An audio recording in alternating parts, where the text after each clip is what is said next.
Hey everyone, and welcome to a brand new video. Tonight we have 2 hours of horror stories. I hope you all enjoy them. The very first story, which is 45 minutes long, is a Halloween themed one, so I hope you all enjoy that. The rest of the video are horror stories that I just thought were really good and deserved to be included in the video, so I hope you enjoy those as well. If you do enjoy, please be sure to drop a like rating. Let's see if we can reach 1,000 likes on this one. Dropping a like helps ensure more people see the content, it helps with the algorithm, blah blah blah, but it also just lets me know I'm doing a good job, so if you feel that the video is deserving of one, I'd really appreciate it. Subscribing if you're new is also very much appreciated, as I do post content just like this all of the time. Sit back, do whatever it is that you do to relax, enjoy the 2 hours of horror stories with no ads, right after the ad break after this intro. There won't be any more ad breaks after that one. I gotta make a little bit of money somehow. And as always, I hope you all have a great night.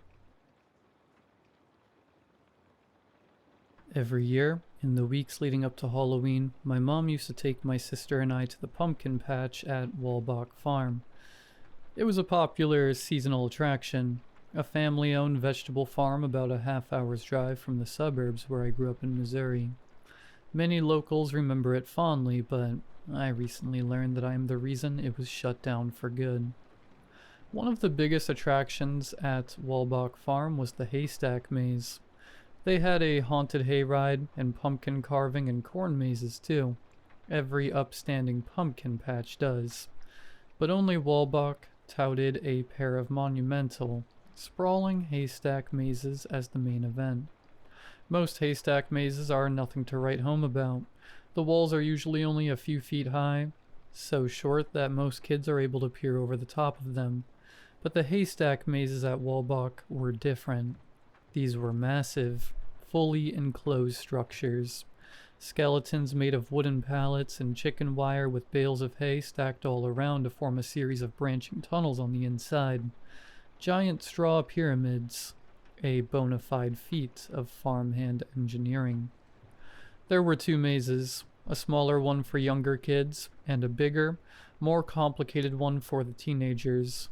Of course I wanted to go in the bigger one, but anyone younger than 13 had to be accompanied by somebody older.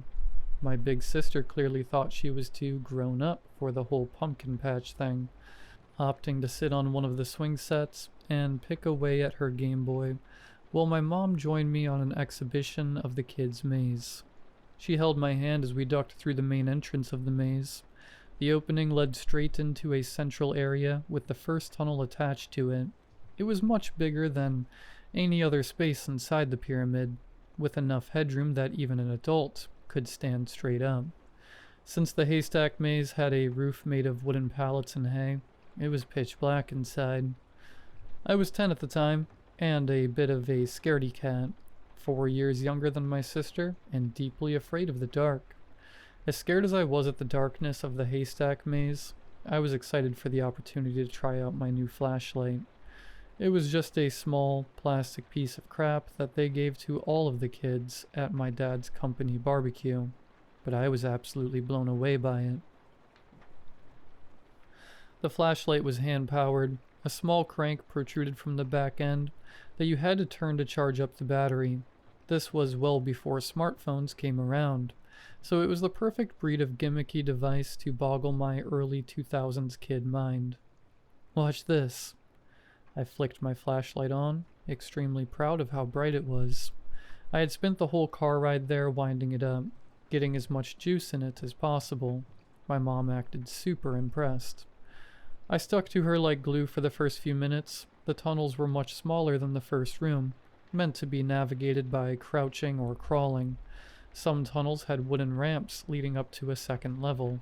Eventually I got more comfortable and started running ahead, scoping out possible dead ends while my mom crawled behind me. Even with my mom there, it felt a little eerie. Being surrounded on all sides by thick bales of hay had a sort of noise-canceling effect. All of the footsteps around us sounded muffled, and I could clearly hear my own breathing despite being surrounded by other kids. The air was hot and stuffy and claustrophobic. The kids' maze was well occupied, but there were still some empty pockets here and there, routes that were clearly dead ends after just a few steps. I made a point to check every nook and cranny.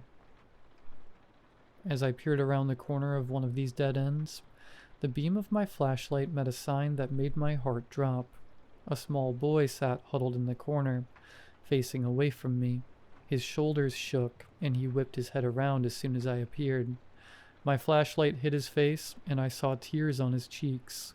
He looked only a year or two younger than myself, clearly overstimulated by the whole affair. He brought his knees closer up to his chin, and silently wiped his eyes with his sleeve. "Hi, honey." My mom had caught up with me. "Are you lost?" She had the sweetest voice. The boy nodded. "Is your mom with you?"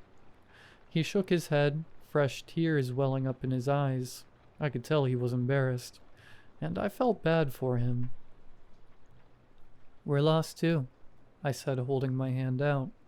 The boy smiled, took my hand, and picked himself up off the ground. "What's your name?" my mom asked. "Henry." "Nice to meet you, Henry. Do you have a flashlight?" "It died." He held out a small Buzz Lightyear themed flashlight and flipped the switch to demonstrate how its batteries had failed him. "That's okay. Simon can share his. Right, Simon?" I nodded, jumping at any excuse to show off my favorite gadget. "You know," my mom said leadingly, "there's a secret trick we can use to find our way out of here." Henry and I leaned in. My mom stuck her right hand out to the side, touching the wall of hay next to her. "This maze isn't very big. There's only so many ways we can go. We only get lost if we lose track of what we've checked already. So if we pick one wall and keep following it no matter what, we'll find our way out." Looking back, her method was far from perfect. The stick-to-one-wall approach might work if you applied it from the very start of a maze, but because we were already inside, the wall to our right could have easily been a freestanding divider fully contained within. Doing this could have led us in circles if the maze were complex enough. Fortunately for us, the kids' maze was intentionally straightforward. With the three of us sticking to one wall, we found the exit in just a few minutes. Henry's mother was waiting for us on the other side, looking worried. She exchanged niceties with my mom, thanking her for helping Henry out. She said that he had insisted on tackling the maze without her. I felt a sting of shame knowing that this kid, who was younger than me, had proven himself more independent. Henry and I spent the rest of the day running around together. We did the corn maze, sat next to each other on a hayride, even went back through the kids' Haystack maze again. I used to get picked on a lot, so it was nice to make a new friend outside of school. After making our way out of the kids' maze a third time, we decided that we were ready for something more challenging. We begged our moms to take us inside the bigger maze, but they waved away the idea, tuckered out from the day's events. "What if Zoe took us?" I asked, prompting my sister to tear her attention away from Fire Emblem for the first time all day. "Right, like I want to go running around in the dark with a couple of kids." Zoe's words cut me, though I didn't think she meant for them to come out as harshly as they did.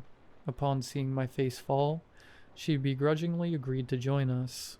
A freckle-faced farm boy wearing a Grim Reaper cloak over his blue jeans stood watch at the entrance of the PG-13 Haystack maze. He told Zoe to stay by our sides at all times.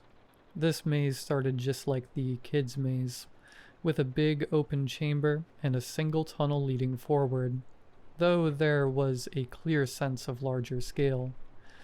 Zoe plopped down on a haystack bench and flipped her Game Boy back open. Aren't you coming with us?" I stuttered. "Why did you want to do this if you're too chicken to go in yourself?" She groaned.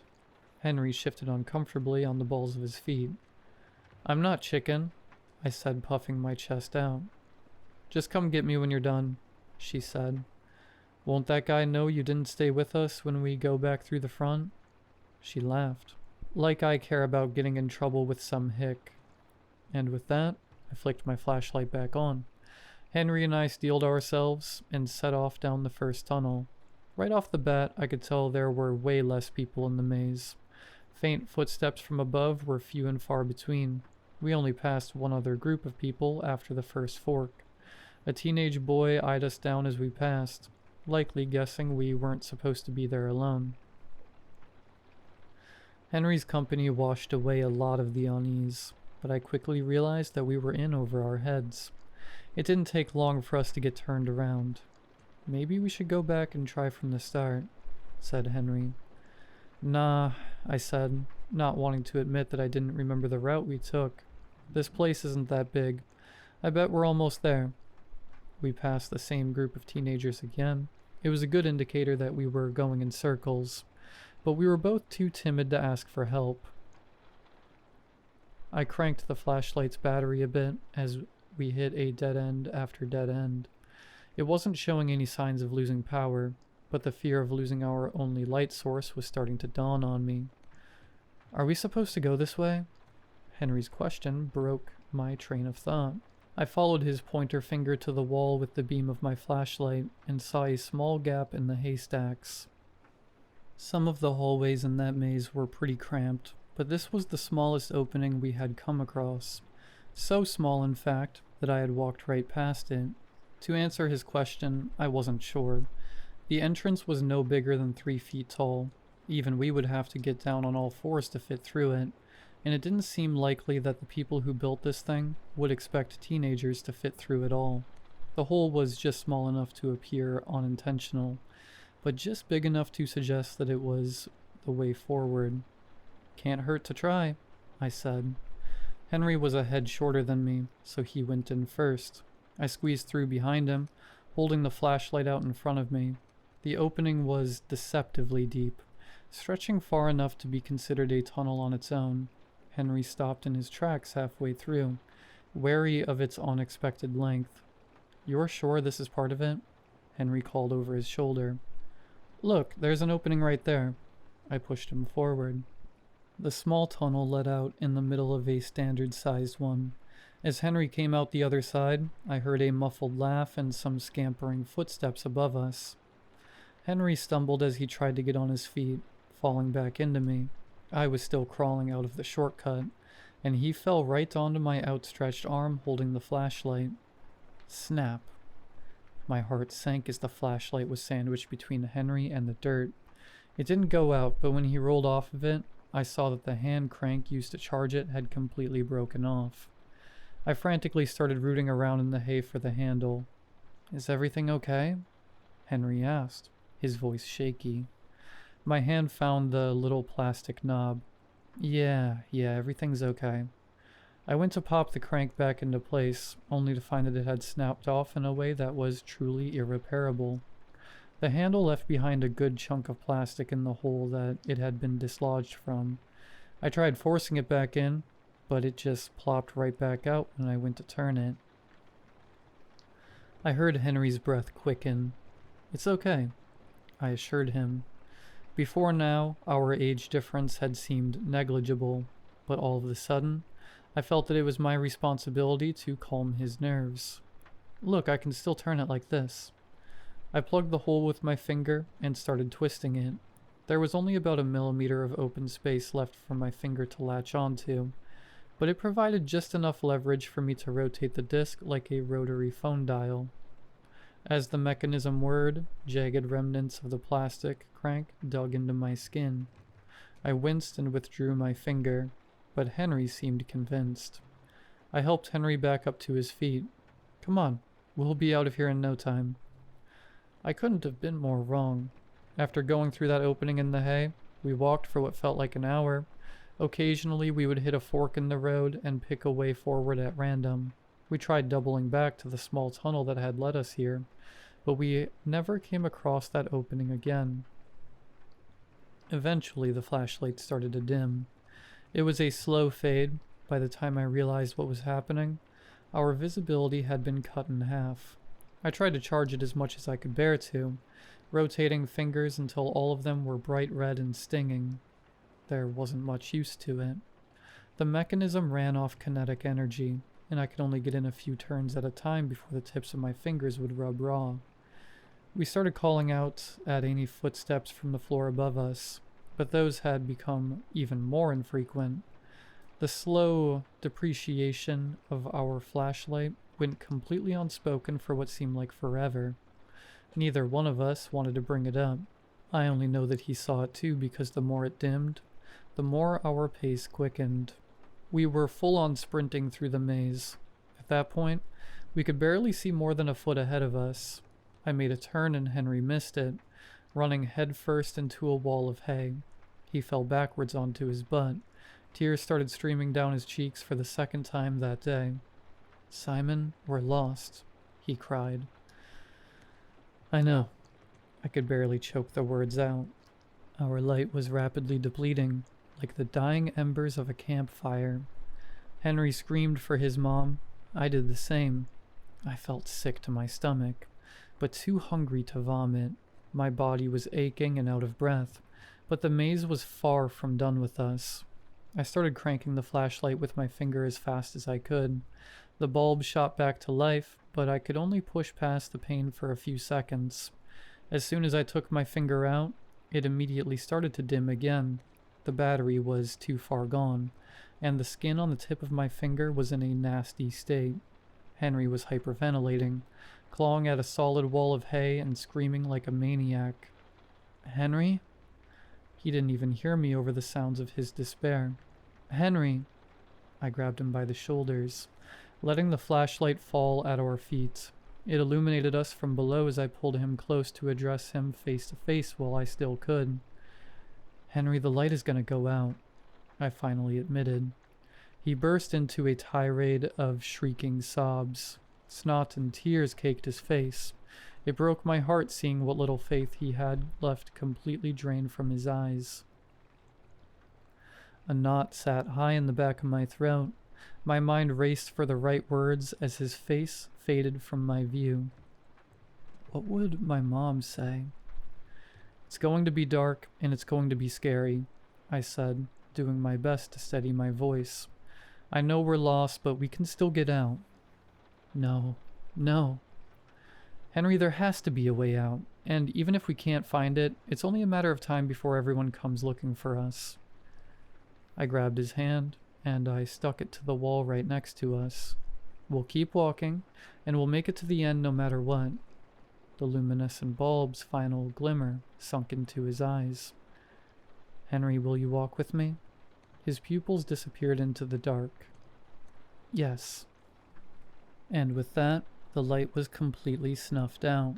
I'm realizing now that I may not have been descriptive enough earlier. When the flashlight went out, we were cast into a darkness the likes of which I've never known before or since.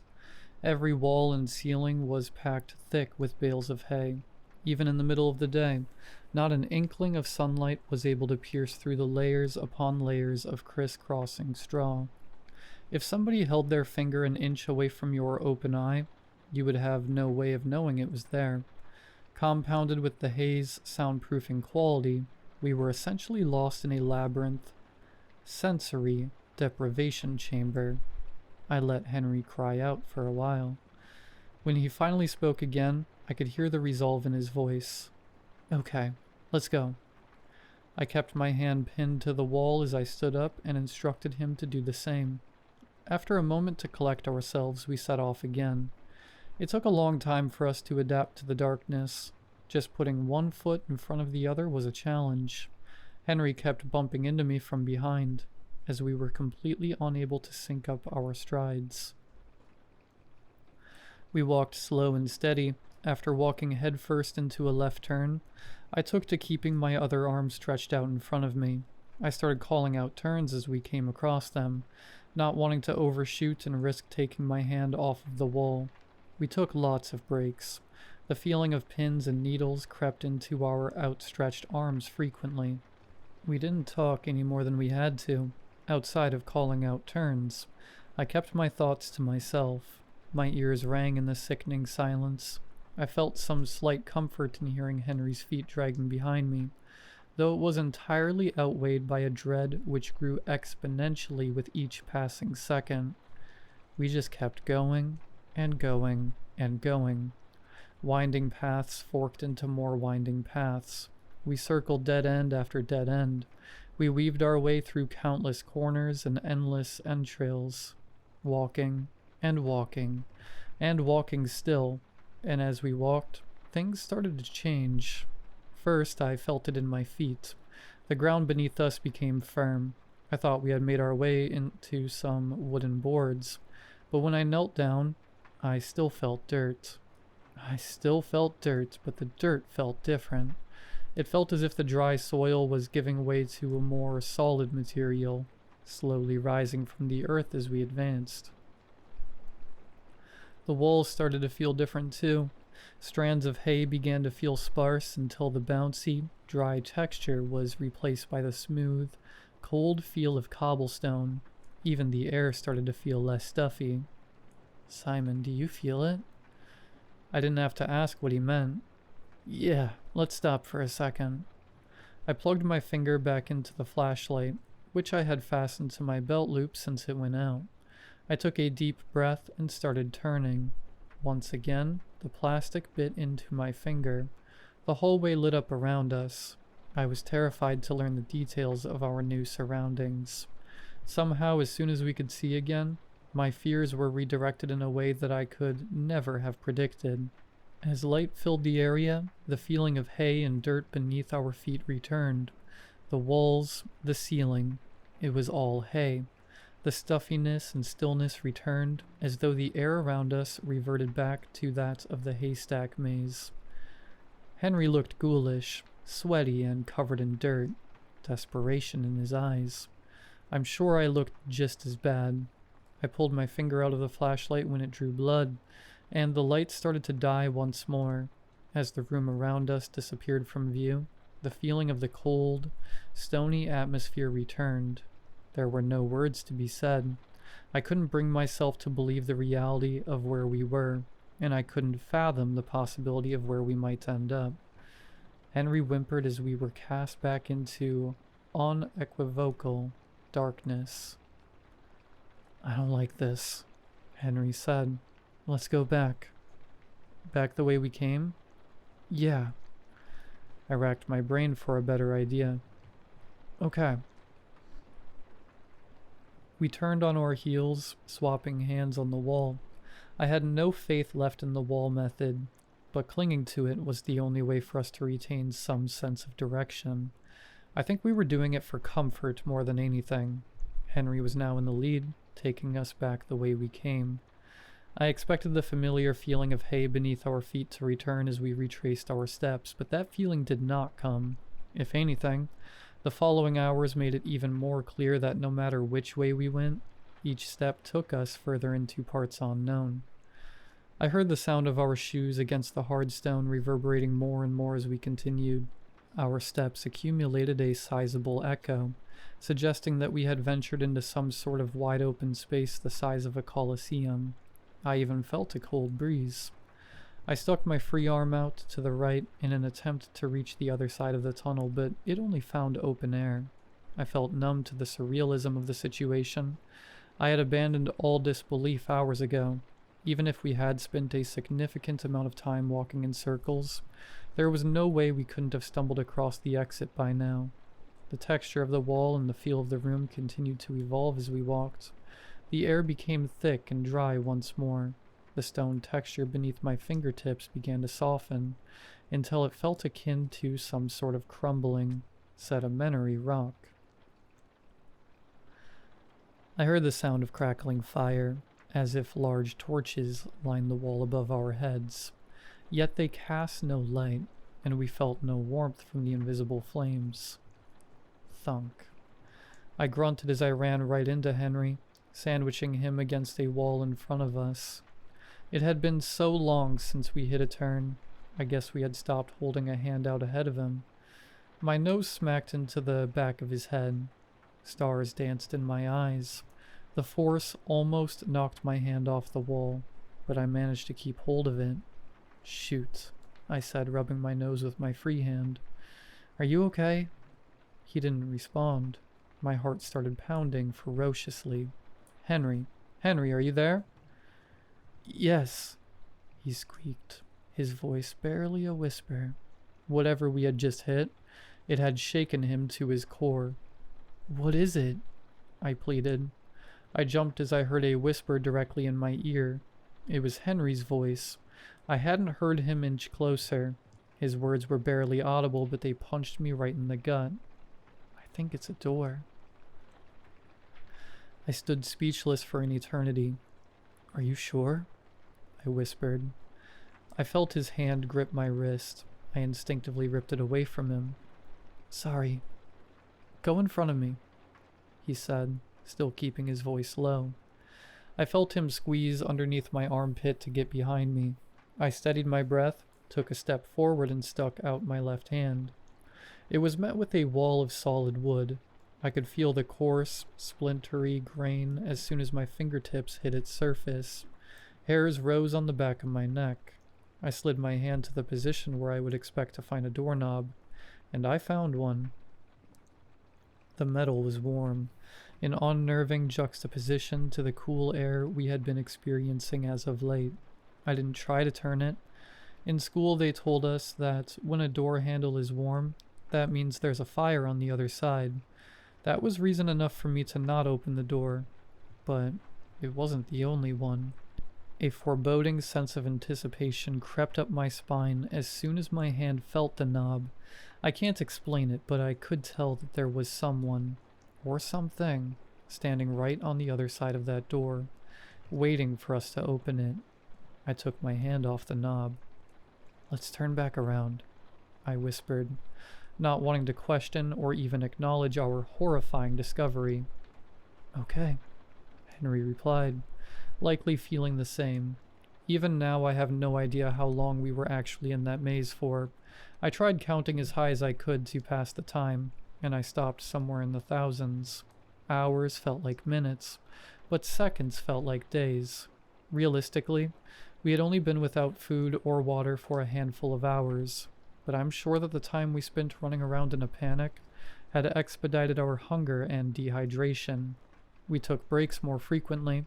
Blisters had formed on my heels. My knees felt like they might buckle beneath me at any moment. I began to miss the sweat on my forehead that had stung my eyes while we were in the thick air of the haystacks. I began to wonder if we would walk for days until exhaustion overtook us. "I need to go to the bathroom," said Henry. His voice took me by surprise. I figured he had already gone in his pants like I had, but I guess he had been holding it the whole time. "Okay," I said, slowing to a stop. "I'm gonna go a couple steps ahead. Call me when you're done." I did as I said, sinking down to a crouch with my back against the wall as he did his business. As I heard the sounds of his relief, a ping of revelation struck me. I slapped my hand against the cold stone of the ground, and heard no echo ring out after. Wherever we were now, the lacking acoustics suggested that tunnel had become narrow again. I heard Henry pull up his zipper, and I walked back towards him. "I think we should try to touch the other wall," I said. "What?" "I think the tunnel is small now. We should try to get to the other wall, and see if that leads us out." He didn't have to think about it long. The path we were already on hadn't helped. "Keep your hand on this one," I said, finding his shoulder again, "and stretch out as far as you can." I felt him spread his arms wide, and I followed his left arm out into the middle of the hallway that I hoped we were standing in. We locked hands, and I stretched as far away from the wall as I could, begging for the tip of my middle finger to brush against another wall. But that other wall wasn't there, and in my strain to find it, I accidentally pulled Henry too far. Suddenly we were falling to the right, the opposite direction from which we had been leaning. I toppled on top of Henry in the space where the wall had been a split second ago. My palm struck the cold, hard ground, catching me just before my face would have hit it. Henry wasn't so lucky. I heard him groan as the back of his head smacked against the floor hard as granite. "Are you okay?" I screamed out. He moaned. "Did you let go of the wall?" I asked, already knowing the answer. "Just for a second," he mumbled. I shot to my feet and frantically started shuffling around in the dark, waving my arms out in front of me like a zombie. I didn't feel anything. The wall was gone. Our only tie to the maze had vanished into thin air the second we let it out of our touch. Tears flowed. I screamed as loud as I could. I screamed for my mom. I screamed for God. Nobody answered. I felt Henry curl up on the ground by my feet. As my voice broke, I collapsed on top of him, molding us into a human heap of misery. We sat there in silence for quite a while. Henry, tired and completely consumed by the darkness. I have no words to describe the complete and utter hopelessness I felt. Henry laid his head on my lap. I felt his tears soak into the fabric of my jeans. I brushed a comforting hand through Henry's hair, and I felt a warm, sticky substance oozing out of the back of his head. My stomach sank through the floor. "Henry?" "Yeah," he replied, his voice broken and faint. "Are you sure you're okay?" His grip on me loosened a bit. "Yeah." I let that sit for a moment. "Do you want to keep walking?" I asked. I felt him lightly shake his head no against my lap. "You want to stay here?" He nodded. "Okay, we'll wait for them to come find us." Henry's breathing became labored. I sat and stroked his hair and closed my eyes. This is where we would die. I was sure of it. After everything that we had been through, it didn't seem that bad. We had slipped into a crack between worlds, lost in a boundless, incomprehensible void, betrayed by our reality, forgotten by our God. There was nothing left to do but sit and cry and wait. And then, out of the dark, we heard him. At first, he was just a pair of creeping footsteps in the distance. They appeared so subtly that I didn't even process them until they were almost upon us. I thought they were a trick of my imagination, but sure enough, a deep, booming voice soon rang out to accompany them. "You boys lost?" The sound of another voice was so unnatural to me. Maybe it was the hunger or the exhaustion or the pure emotional turmoil, but I swear the voice sounded exactly like my father's. "Dad?" Henry called out from my lap. A low chuckle split the air. "No, I'm not your father," the shadow man cooed. "I'm just a friend." As he inched closer, I heard that our visitor was not alone. His footsteps were joined by those of a four-legged animal. Claw tips clacking against the hard floor suggested it was some sort of large dog. Suddenly, his animalistic companion bounded towards us. I braced myself and pulled Henry close to my chest as I felt the cold, wet prodding of a large snout against our bodies. Sniffing and snorting like that of a basset hound filled the air. I could hear a large metal chain dangling from its neck, the other end no doubt held by the mysterious man. "You boys seem mighty lost," he said. On the surface, he sounded concerned, but the more he talked and the closer he got to us, I sensed a jovial undercurrent in his words, like someone trying their best to suppress a smile. "Can you get us out of here?" Henry pleaded. "Of course I can," said the man. He was now standing right in front of us. "I came here to collect you." I heard the basset hound go off towards the spot where Henry had relieved himself earlier. It sniffed around a bit before returning to us. I heard the chain settle as it sat at its master's heel. "How can you see us?" I asked, my voice raspy. "Do you have a flashlight?" "Don't need one," the man said, a slight twinge of annoyance in his voice. "I've done my fair share of rooting around in the dark. Guess my eyes have adjusted to it." I tried to visualize what he might look like. I did my best to keep the nondescript shape of a man's face in my mind as he spoke. But the dancing fuzz of my vision kept contorting his features into something unnatural. I heard a shuffling, and the proximity of the man's voice, when he next spoke, suggested that he had knelt down to address us. "You're in a rough shape," the shadow man sighed. "Please get us out of here," Henry moaned, barely audible. "Well," said the man, "I sure would like to. but I can only take one of you at a time. I couldn't believe my ears. What do you mean? I pressed. Why can't you take both of us with you?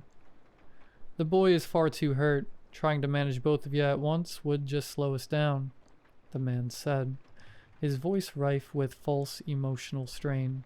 Wish there was another way, but that's just how it is. What are you talking about? I growled. I'll walk right behind you. I said no, he boomed. His baritone shook my body so hard that my teeth clattered. One child at a time, that's the rule, he growled. He sounded exasperated at the notion, as if the rule were not to his own design. My gut told me not to follow this man anywhere, but the thought of being separated from Henry petrified me. The man let out another deep sigh. Don't you worry. As long as you stay right where you are, I'll be able to get you just fine. What do you say, son? I was scared and confused and filled with a million questions, but far too weak to protest further. Despite my complete lack of sight, I felt the unmistakable aura of an outstretched hand in front of me. I went to meet it, and upon feeling the leathery flesh of his palm, an icy jolt of terror shot through my veins. I had been trying as hard as I could to keep the basic image of a human man's face in my mind, but in that moment, the dancing specks behind my eyes insisted on warping those features into something horrifying. I tried hard not to imagine him as a towering, slender figure with spindly arms that stretched multiple yards long, so long that he had to fold them over thrice like the crooked legs of an exotic bird, just to offer his hand to me this close in proximity. I tried not to imagine a robust pot belly jutting out of his otherwise slender frame, covered in thick black fur, and hanging low over his legs, which were just as long as his arms, and folded up like an accordion. I tried not to imagine his face as a grunt, eyeless visage with dark, rugged skin stretched tight around an impossibly wide grin. I tried not to imagine a pair of ivory horns atop his head that spiraled several feet up towards the heavens. I tried and tried and tried to keep that ghastly depiction out of my head, but for as long as he held my hand in his, it persisted in my mind's eye, as if it were an unquestionable truth. I withdrew my hand from his grasp, awestruck with a terror that I cannot possibly describe. I pulled Henry as close as I humanly could, and I whispered directly into his ear, Henry, I don't think we should go with him. I think we should stay here. The man definitely heard me, but he didn't react. He remained crouched in front of us, skeletal fingers held out in offer. I want my mom, Henry whispered. He felt limp, like a rag doll in my arms. Please, son, I reckon he ain't got much time left, taunted the shadow man. I had no tears left to cry. Henry was dying in my arms. Whatever might happen to him, should I let him go, he wouldn't last much longer here. I loosened my grip as I felt Henry's arm leave my lap. I whimpered and felt him being tugged away. Don't worry, the man sneered. I'll carry you. I heard the hound pull at its chain and set off into the dark. The footsteps of the man followed behind it. You stay put, I heard him call over his shoulder. I'll come back for you later. I curled up in a ball as the footsteps became increasingly faint. My mind raced with the possible outcomes of my decision. What awaited Henry in the arms of the Shadow Man? Did he really intend to help? Or had Henry just met a terrible fate? My thoughts were bombarded with untold horrors that might be in store. I imagined Henry's blood-curdling screams at the hands of the conniving specter. I could sense his suffering. I could hear his torment. I could feel his blood on my hands. I don't know what possessed me to finally get back on my feet. Maybe it was pure adrenaline, or my fear of the Shadow Man. But the newfound isolation was a big enough push for my survival instincts to fully kick in. I was struck with the sudden, intense realization that I had to get myself out of that maze, whatever the cost. I shot up so fast I nearly keeled over. I fumbled around for the carabiner, latched onto my belt loop, and freed my flashlight from its clasp. I took a deep breath and shoved the mangled tip of my pointer finger back into the hole. It was time for a Hail Mary. I gritted my teeth and began to spin the dial like my life depended on it. Needles of pain shot up my arm as I fed the mechanism with my suffering. Every second the plastic shards dug into my skin felt like a hot lick of hellfire, but I viciously worked it round and round until the room began to illuminate. Once again, the sight of the hay walls and a dirt floor began to creep into view. But that wasn't all this time. As the light brought me out of the dark, endless void, I began to hear muffled voices and footsteps all around me for the first time in days.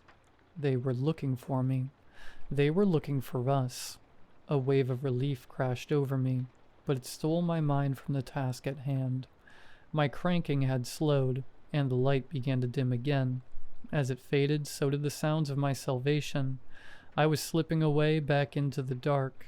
I took off running, the promise of rescue, reinvigorating my work in the flashlight. I winced as it shredded my skin, alternating fingers until each one was coated by the steady drip of flesh blood. I cried out as much as I could, my voice raspy from overuse and dehydration. I ducked and weaved, desperate to make contact with someone, lest I fall back into the darkness. I turned a corner and finally I was met with the glow of another flashlight. I dropped to my knees, letting the bloody hunk of plastic clatter to the ground. Beams of light bounced toward me, accompanied by the worried cries of my rescuers. The next thing I remember was waking up in the arms of a stranger. Daylight scorched my retinas as a teenager carried me out of the maze.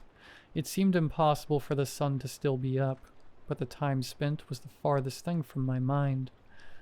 Through a blur of tears, I saw my mother frantically screaming at a bunch of farmhands. My sister shrank behind her, face snow-white with guilt. A crowd of people was forming around them. Whoever found me hadn't been searching for long. I barely remember anything that happened once I was out of the maze.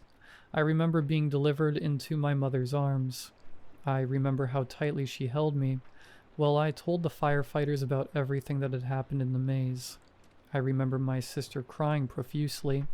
I remember waiting there past sunset while a team of first responders and farmers dismantled the Haystack maze bale by bale. I remember Henry's mom pacing back and forth as the layers were slowly peeled away. I remember her screaming and bawling and slamming her fists in the dirt when they removed the last haystack. And Henry was nowhere to be found. I remember all of that now, but to be honest, I don't remember anything that I've written here until just a few months ago. Back in July, a couple of Zoe's friends and I staged an intervention about her drinking. She never made it past high school, and by the time I got home from my first year of college this spring, she had a reputation around town for being a total barfly.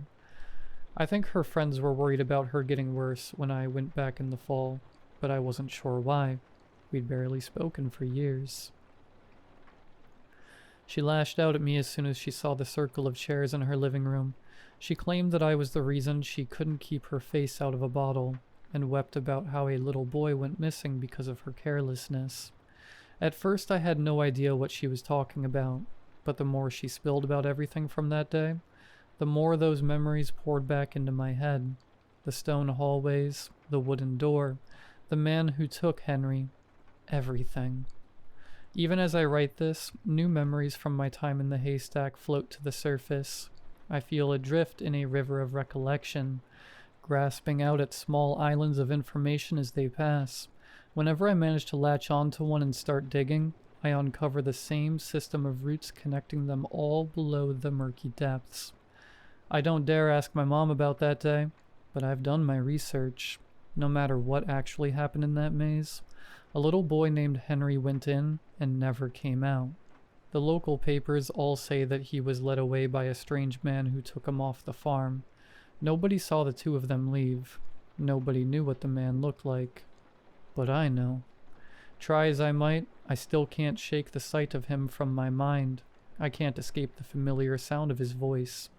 When I'm left alone with my thoughts, my ears replay his parting words to me like a broken record. My fear of the dark has already followed me into adulthood, but since remembering all of this, it has amplified immensely. I haven't slept much these past few months. Even when I crash from exhaustion, I always do so with the lights on. I've avoided going anywhere after sunset, and I never let my phone battery dip. I haven't gone to the movies, or anywhere that would put me at risk of finding myself in total darkness. I'm not sure why I chose to share my story here. Maybe seeing all of the Halloween decorations going up around town stirred some guilt. I don't want any kid out there to go through what I did, and I definitely don't want anyone else to end up like Henry. Part of me thinks Henry is still out there. I don't know if that would be a good thing or a bad thing. Maybe I'll try to go back someday. Shut myself in my closet with the lights off and try to find him. For now, sharing my story is all I can stomach to do, because I know that even if Henry is somehow still alive, he won't be alone. I'll come back for you later. Out there, in the dark, I know he waits for me still.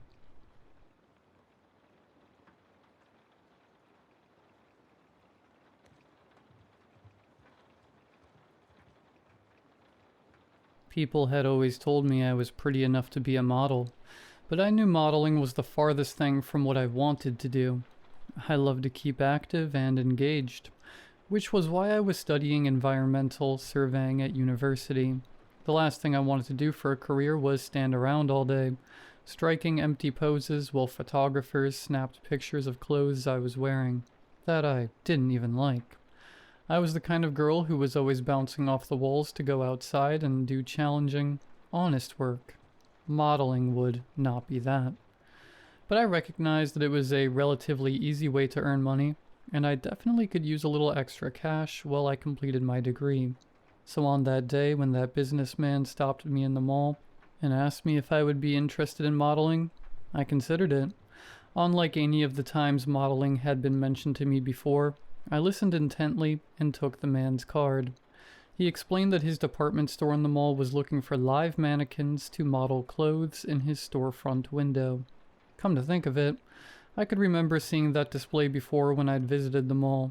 The models had always looked so professional and composed, rarely moving or reacting to the mall goers. I also recalled that they were beautiful, and felt flattered to be considered on their level. "You have just the right look to be one of our live mannequins," the clean-cut man exclaimed to me matter-of-factly. "Our clothes will look perfect on you. You'll for sure get customers' attention." "Thank you," I smiled back, flipping over the sleek business card for Forever Stunning. It did seem like the store was in need of new live models, though, as occasionally they would just use a real mannequin in place of a live mannequin. Who knew such a boring job would have trouble attracting models? On the morning of my first shift, I did my hair and makeup as I'd been instructed to, nude makeup with my blonde hair worn down in loose waves. I threw on some jeans and a tank top and made my way to the mall. The storefront of Forever Stunning was as immaculate today as it usually was, with various handbags and platform shoes neatly arranged around the white display. It looked out over the rest of the mall, in full view of the main atrium. There was already one live mannequin inside, a brunette woman with straight hair, wearing a colorful wrap dress and wedge heels. Her eyes barely flitted at me as I passed, the rest of her not moving a muscle. She was a pro, I could tell. Entering the sophisticated and bright clothing store, I immediately made my way to the front counter and met the manager, the man I'd spoken to earlier. Mr. Ralden handed me hangers with the clothes I would be wearing today and pointed me in the direction of the changing rooms. Once I was dressed in a demure yet stylish ruffle blouse, pencil skirt, and strappy heels, I was finally led to the display. After making sure my phone and bag had been put away, Mr. Ralden's welcoming tone suddenly evaporated as he gave me an unexpectedly severe warning. Under no circumstances are you to make any major movements while you are modeling at the display, he told me with an unflinching coldness. Nor are you to leave your post for any reason before finishing your shift. There are severe consequences for models who do. I just nodded, taken aback by the absurd rules I'd just been given. What did he mean by consequences? This was just a crappy mall modeling gig. How would he even know if I moved? And what was he gonna do? Fire me twice? At his instruction, I stepped into position on the display and posed the way he wanted to. With both hands on my hips, my legs tilted at one side and my head facing straight forward. And then he turned and left, leaving me to my 4-hour shift. It wasn't as easy as I thought it would be, and it didn't take long for the discomfort to set in. My neck began to ache from staring straight. My hands began to feel hot from the blouse fabric. My ankles began to wobble in the tall heels. Almost as annoying were the endless people walking by in front of the display. About a third ignored the display, but a good deal looked at me. Half would just observe me but keep walking, but the rest would react to me in some obnoxious way, pointing at me, chuckling to their friends, shaking their heads in disapproval, mimicking my poses, or even catcalling me. Worse yet were the ones, usually kids, who would tap the glass or try distracting me, like I was some kind of zoo exhibit. I was sure at least an hour or two had passed, but I couldn't even check my watch to be sure. All the while, the uncomfortable fabric was starting to irritate and cut into my skin. It seemed ridiculous that I would be expected to endure hours more of this without even a break to readjust myself. "Hey, I'm just gonna take a quick break," I called out to the other model, still in pose. Before the words were fully out of my mouth, an urgent reply shot back from her. "Do not move," she implored, her mouth barely moving from what I could see of her reflection in the window. Her pose, of having one hand on her chest, one hand held out at her side, and her head tilted slightly back, was considerably more uncomfortable than mine, and yet she was refusing to budge even a little. "Just stick it out until the end of your shift. If you move, you will seriously regret it," she hissed again. And she was completely right, though I had no idea at the time. Some people take modeling jobs way too seriously, I thought to myself instead. "Yeah, sorry, but screw that," I replied, imperiously. I finally broke my pose and stretched my limbs, readjusted my garments, and scratched any itches. It felt so good, and I couldn't believe I'd deprived myself of it for an hour over some silly rules. Retaking my position, I noticed that several passerby had witnessed my little character break from being a live mannequin. Hope that didn't ruin the magic too much for them, I thought sarcastically. I could sense the disapproval coming from my fellow model, but I didn't care. My discomfort fixed, I vowed to remain still for the rest of my shift. My shift continued on and more people in the mall continued walking past the display. I noted with relief that dealing with their reactions had become easier. In fact, it felt like they were hardly reacting to me at all anymore. While shoppers were still pointing out and ogling my fellow live mannequin, with me they would look at my clothes or not look at me at all. It was an odd change, but I guessed a welcome one too.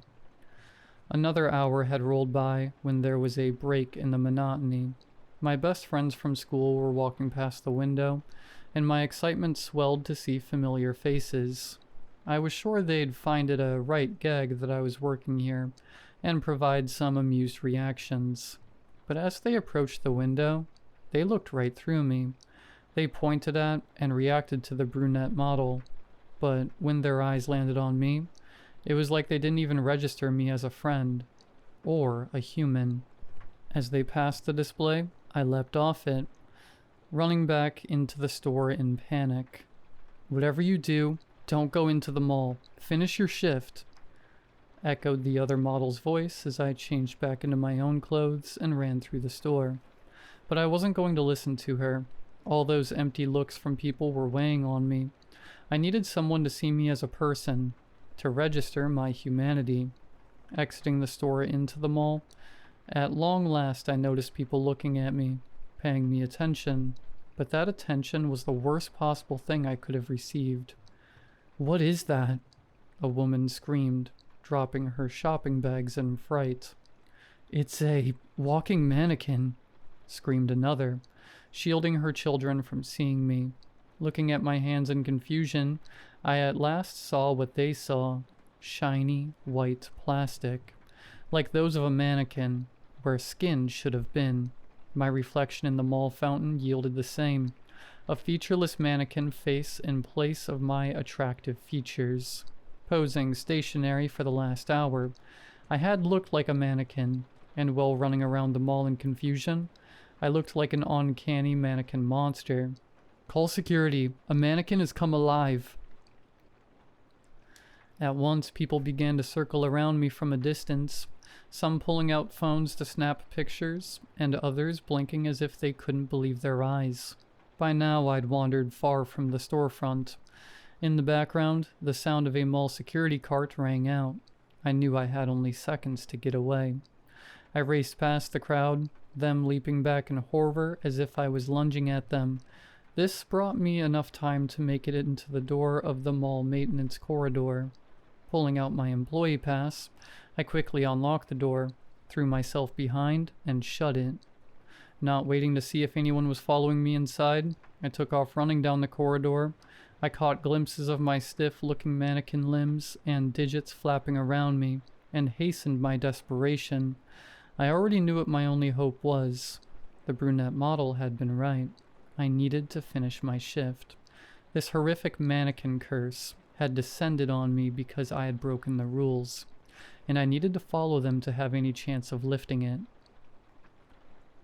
Bracing myself, I stepped from the safety of the tunnel through the back entrance to Forever Stunning. I found myself standing behind a shelf on the other side of the store from the display window. I had to get back there.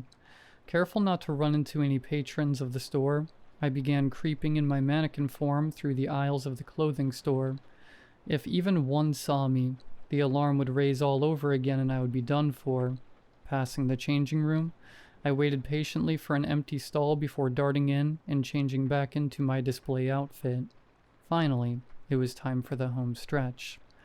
Throwing caution to the wind, I threw a large shawl over myself to conceal any sights of hardened plastic flesh, and strode past the counter, in full view of shoppers. I'd just have to pray that no one saw me, or made a fuss if they did. Back at my post, I tossed the shawl in a clothing bin and jumped back into position, hands on hips, legs tilted and head forward, and this time I held my position like my life depended on it, much like an actual mannequin.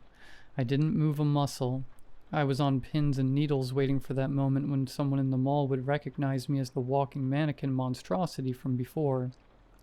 Indeed, some people did look like they recognized me, but they walked on by, probably dismissing what they saw before as a mistake, hallucination, or prank. "Your shift is up," came the words I'd never thought I'd hear. Mr. Ralden was back to tap me on the shoulder and hand me my clothes. I still couldn't bring myself to believe that my nightmare was over, until a shopper came up to me. "Excuse me, miss, do you know what aisle sweaters are?" she asked, staring me in the eye. And that's how I knew the curse was broken, and I was back to looking like a human being again, and not a mannequin. Of course, the curse wasn't fully broken. On some level, I think I knew that. I had broken the job rules, moved when I wasn't supposed to, and missed a portion of my shift. To this day, whenever I move too fast, or too animatedly for too long, I'll get glimpses of that plastic skin on myself. So will others around me, and they'll utter those familiar shrieks of fear of a walking mannequin.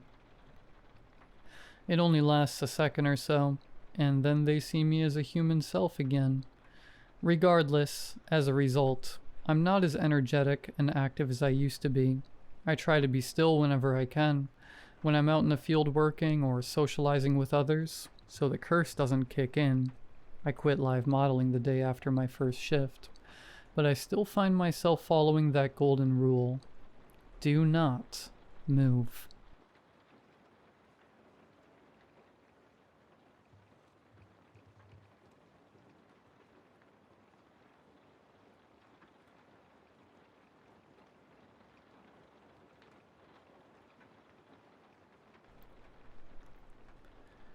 It's dark and raining outside. I'm typing all this inside a car, hoping that nobody will notice me, praying that this is a safe hiding spot for at least for this moment, at least until I let everything that happened off my chest.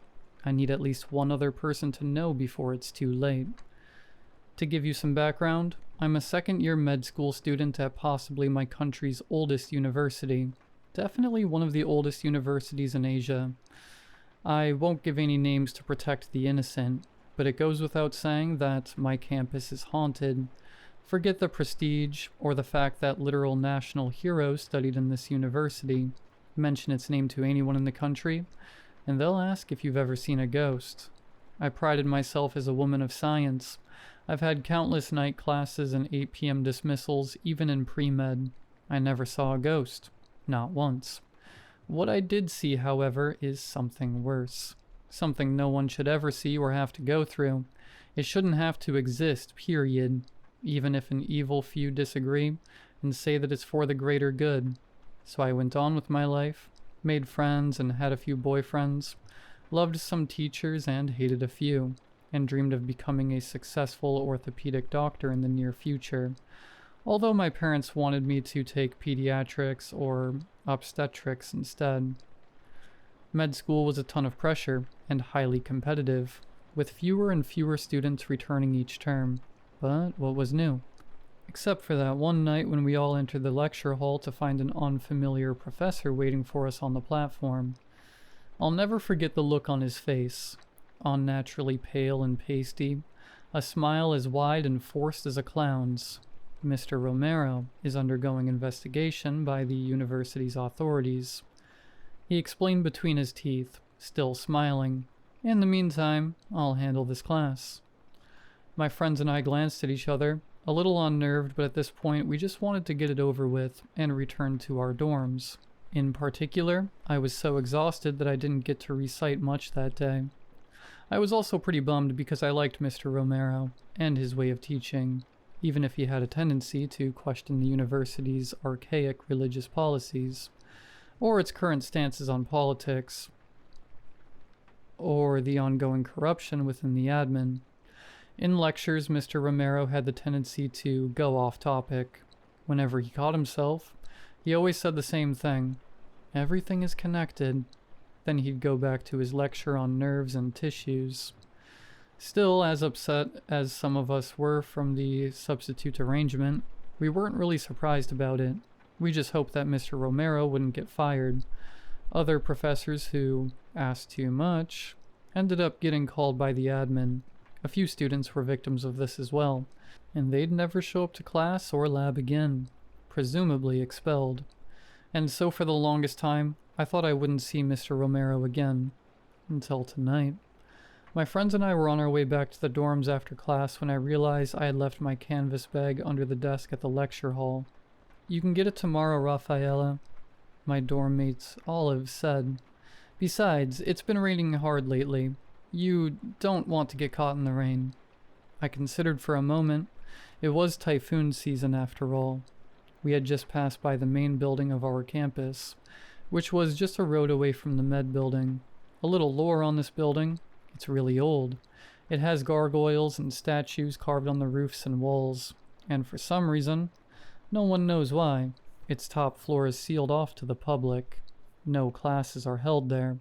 All stairs leading to that floor are blocked off. Even the elevators don't have a 4 button to prevent people from going there, just floors 1 to 3. "We're not yet far off," I told my friends. "I'll catch up. You guys go ahead." Thunder rumbled and brought with it fine droplets of rain. I groaned. I really wanted to get my canvas bag because my umbrella was in there, and I didn't want to waste my money on another umbrella that would get lost, forgotten, or stolen again in the future. Also, it was almost 9, and the janitors would be cleaning the lecture halls anytime soon. "I'll follow you." Nathan said. Olive smiled knowingly, and the others began teasing him. Even though I knew Nathan had a crush on me, I saw him as nothing more than a friend. I hurried to the med school building before he could follow, and before the rain worsened. By the time I found my canvas bag, the building was almost empty, and the lights of other classrooms in the hallway were going off one by one. The last classes were getting dismissed. The rain outside worsened as well, all of a sudden, sending torrents of downpour that I knew would flood the lower-lying levels of the campus. I groaned, realizing that I had chosen the worst pair of black flats to navigate that possible situation. But it had been sunny in the morning. Never mind, I thought to myself, settling on my seat in the lecture hall. It was so eerie to be alone, but I didn't believe in ghosts, and I knew that it would be much worse outside. Maybe I could use a bit of rest. I yawned and folded my arms on the table and slept, setting my alarm to 20 minutes. I didn't know then that I was being watched, that there were footsteps from the hallway, and that the whispers I soon heard came from people who had just entered the room. For all I knew, these were just part of a dream. Then the alarm sounded and I woke up to a dark room that smelled like rotten meat. Or worse. I've handled cadavers in med school. I thought I was used to smell of death. But this wasn't just death. It smelled like something or someone was actively dying, decaying, and in the darkness all around me were cries and moans of pain. I scrambled to my feet. I tried to stay calm. I knew that I was no longer in the lecture room. For some reason, I was still holding my phone. I turned on my flashlight and saw myself in a dark hallway. One wall was made up of windows half hidden by thick railing. I peered outside and had to blink twice. I wondered if I was still dreaming. The windows overlooked 4 stories below, to a courtyard garden, that of the main building. Then I heard rattling, 3 knocks coming from a door. A rescue. Deep voices, including the substitutes. If it works, at the very least, some part of her will be here. Another voice, a female, someone I couldn't recognize. And if it doesn't, then she'll end up like Romero. Footsteps and flashlights, lines of light that fell upon walls and revealed horrors that almost made me scream out loud. But that would give me away. I hid behind an empty bookshelf, hoping to blend in the shadows as the 2 teachers inspected the room, but not before I captured evidence against them. Shielding me from view on the other side was a torso. Yes, a torso. The rest of the body blended in the wall. As the flashlights danced around the hallway, I caught more body parts. An arm jutting out of the floor, a hand swaying in painful, jerking motions, legs and feet with missing toes and embedded between walls and the floor. Shapes of faces under the paint, their expressions filled with agony. Still with my phone in hand, I hid behind the half-bodies and other obstacles.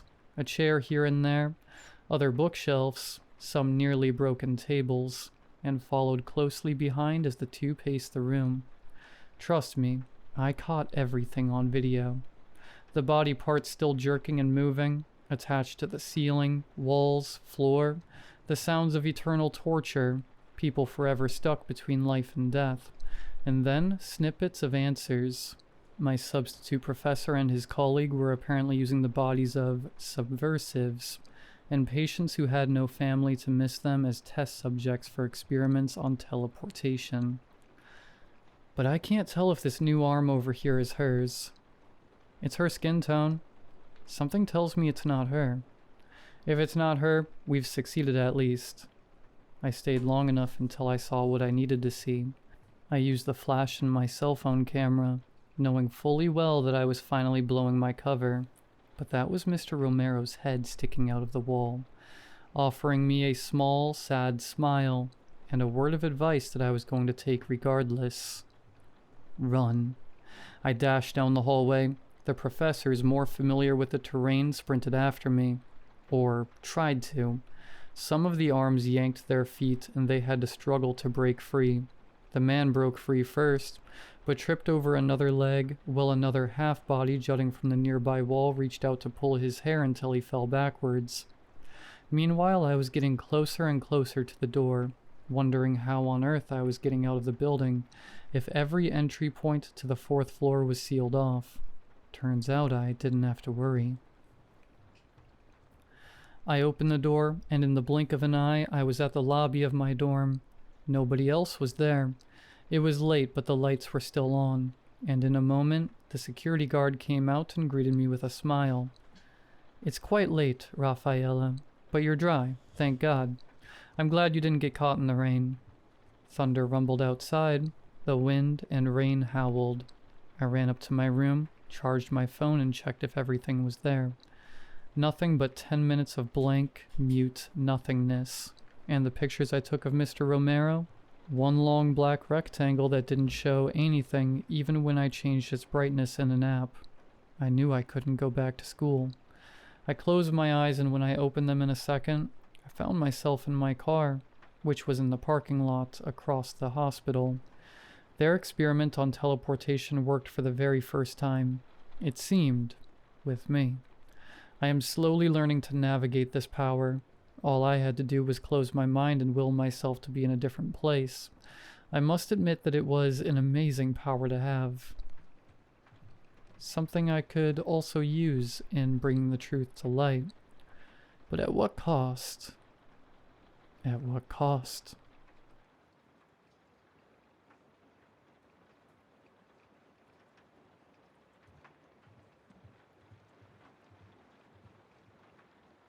I needed a job as I could barely afford rent. I just walked out of a bar job mid-shift a few days before. My landlord mentioned a new place that was hiring. He was a strange guy, to say the least, but he seemed sincere. "So you can get me something that starts straight away?" I asked. "Yeah, they'll take you on pretty quick. They're always getting new people. You know how to drive a forklift, though, right, kid?" He said. I didn't, but I was desperate. I thought, how hard can it be? "Yeah, I can drive one. Is this a warehouse job then? Is it nearby?" I asked. "Yeah, it's not too far from us. I'll give them a call and let them know they got some fresh meat." He waddled off, and I went back into my apartment. Well, that was easy, I said out loud. I was pretty happy. I just got a job. I decided to celebrate and ask my friends if they wanted to go out to the bars tonight.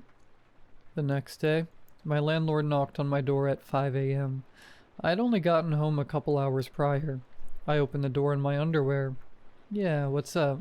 I muttered, my mouth still dehydrated. Dry as desert sand. "You start today, kid. Get dressed and head down there. Here's the address." I wrote it on a piece of paper. He commanded in a deadly serious tone. Before I had a chance to speak, he handed me the note and stormed off. He had scribbled the address on a torn piece of a dirty magazine. Didn't surprise me at all. I got dressed and grabbed a bus to the nearest stop to the address he gave me. It was in a shady part of town. A really, really shady part of town. I'd actually avoided going this way my entire time living here. First time for everything, I suppose. I came to the address, and it was a warehouse. It looked old and abandoned. I banged on the door and, to my surprise, it swiftly opened. A tall, dark, handsome man in a designer's suit stood before me.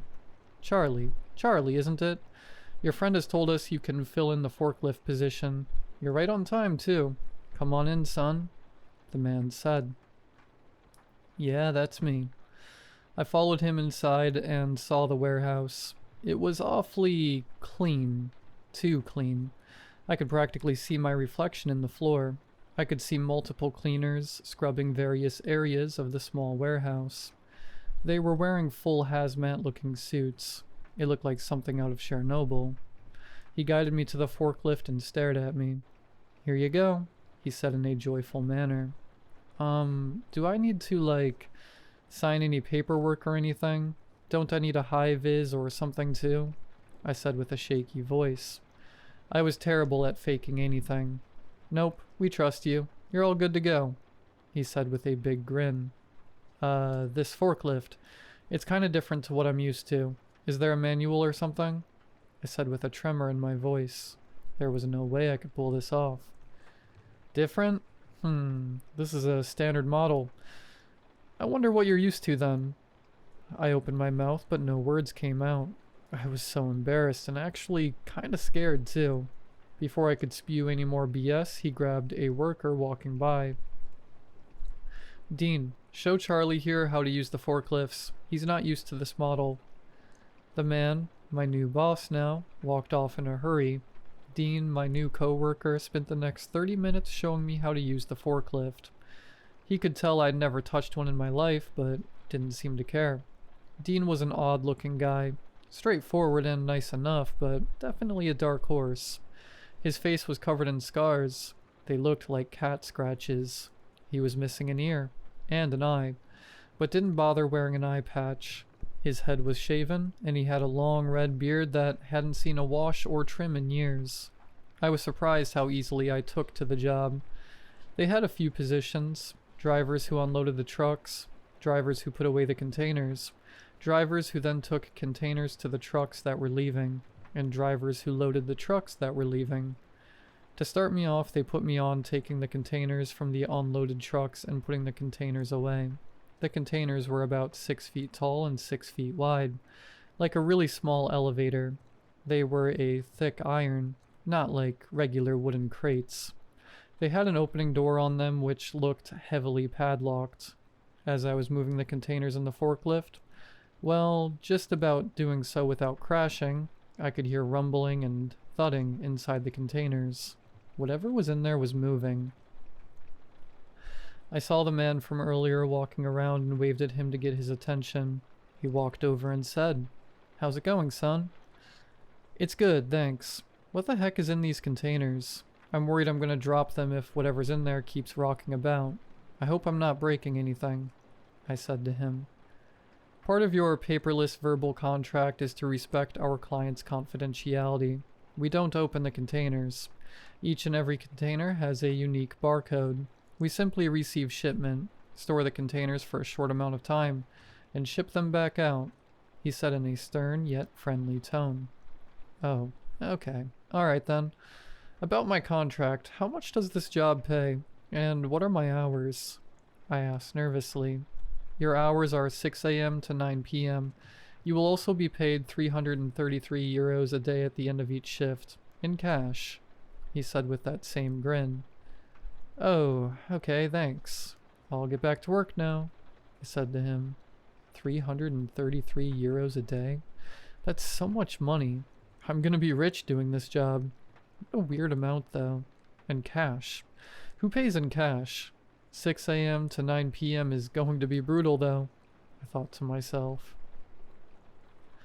I had stopped paying attention to the container on my forklift, and as I tried to move it up higher to fit on the stack, my finger slipped and I pressed the wrong button by mistake. The prongs of the forklift shuddered and the container came crashing down. As part of the container burst open, I heard a quick, excruciating scream, and then nothing. The scream came from inside the container. The entire team stopped what they were doing and rushed over. The cleaners immediately began spraying and cleaning up the container like flies swarming a corpse. As I looked around, panicking like crazy, I looked back to the container. There was blood pooling by the now busted container door. A security guard grabbed me by the throat and pulled me out of the forklift. He shoved me to the ground and put a knee on my head, holding me down in place. The tall man in the designer suit rushed over to me and told the security guard everything was alright for now. "It's okay, son. Accidents happen. It's only your first day. How about we take a lunch break while the team sorts out this little accident?" "What the hell is in there?" I screamed. The rest of the warehouse looked at me like I'd just pulled out a grenade. "Now, what did I say about that, Charlie?" he said to me in a calm yet concerned tone. "I thought it was just weapons or something in there. That was blood. Why is there blood in there? Are those animals in there?" I cried. He didn't answer my questions. The security guard picked me up by my feet and escorted me to a break room. The room was small. It had a few chairs around a table in the middle of the room. There were some children's toys in the corner of the room. They looked out of place. I guess the boss brings his kid to work sometimes.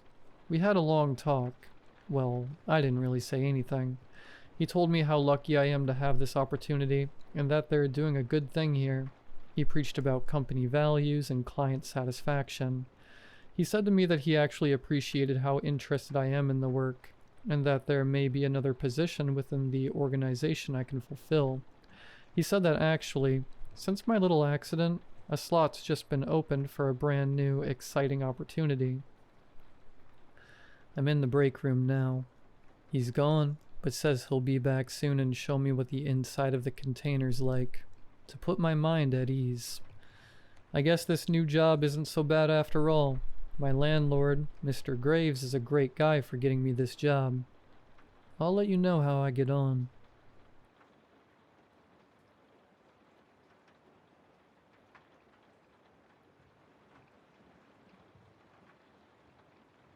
It all started last Monday. I received a call from his basketball coach. My son Riley had been acting more strangely than usual. He said my son had seemed to intentionally pop 2 basketballs alone in the locker room. I made my son play for the church league after school, even though I knew he would much rather play on his computer or phone. It wasn't like him to get in trouble. When I got to the school gym, the coach told me the basketballs were old and worn, but Riley refused to explain how they popped. I went to talk to my son, and it didn't seem to register right away that I was talking to him. He was glued to his phone screen, rocking back and forth, humming to himself. The 3rd time I yelled his name, he finally looked up at me and smiled. I asked him how he popped the basketballs. He shrugged, and I heard him hum that creepy tune for the first time. I told him to get up. Maybe he was hiding something sharp. At this point, although I was a little weirded out, I grew up with 2 older brothers and knew how much boys liked to poke and prod things and blow them up. I told Riley's coach that we would pay for the 2 balls, and it would come out of Riley's own piggy bank. When I scolded him to apologize, Riley let out the longest "sorry" I've ever heard him say, with a sly smile. When we got home, I told him to march up to his room and pull out the $50 I figured the 2 balls would be to replace. He nodded, and as he climbed up the stairs, I heard him humming that same creepy tune. When he got back down the stairs, I asked him what he was humming. He looked at me with genuine confusion. He told me he hadn't been humming anything. I still regret not pushing for an answer then, but I rolled my eyes and let him stomp back upstairs. Riley spent the rest of the night in his room. I honestly forget what I was watching down in the living room, but when I finally called it a night at 11, I remember knocking on Riley's door, telling him it's time for bed. Although I can't be certain, looking back at everything that has happened, I swear I could hear that same creepy, childlike tune. The tune reminded me of some of those tunes from SpongeBob when I was a kid. Like, remember that episode with the sea bear? When SpongeBob is describing what not to do to Squidward, the background tune is what Riley was humming. I just looked it up. It's called House of Horror from SpongeBob, but Riley's tune was not quite that. Riley's was more high-pitched, more drawn out, unsettling, and it seemed to just get worse as the week went on. I don't remember ever seeing Riley watch any of the old SpongeBob seasons, but it's always possible he watched them at his dad's house on the weekends. Tuesday was a late day for me at work.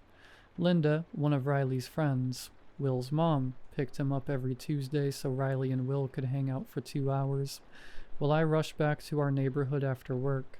When I got to Linda's house, Linda pulled me aside to the living room.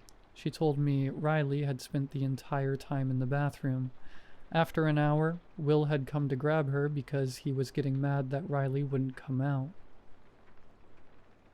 I brought my tone to a whisper, wondering if maybe Riley might have had an accident and didn't want Will to see it.